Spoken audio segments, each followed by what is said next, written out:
अब चलते हैं न्यूमेरिकल नंबर 7 की तरफ, जिसमें हम लोग फाइंड करेंगे frequency of tuning for Q before loading which is F Q and frequency of tuning for Q after loading which is FQ dash. Two tuning force P and Q give 4 beats per second. On loading Q lightly with wax, we get 3 beats per second. What is the frequency of Q before and after loading if the frequency of P is 512 Hz? Number of beats given है N which is 4. Number of beats after loading N dash is equal to 3. Frequency of tuning for P before and after loading is equal to FP which gives 512 Hz.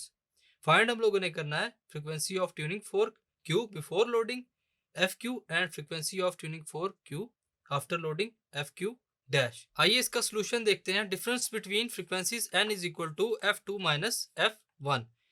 For A, for before loading above equation becomes n is equal to fq minus fp which gives fq is equal to n plus f of p. Further solve करेंगे, values को put करेंगे. F Q is equal to 4 plus 512 which gives 516 hertz. So F Q की हमारे पास value क्या है students? 516 hertz. Part B देखते हैं. Similarly after loading N dash is equal to F Q dash minus F P which gives f q dash which is equal to n dash plus f of p.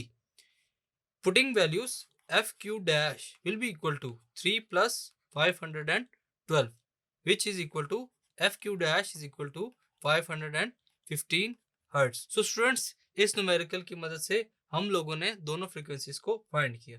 Thank you.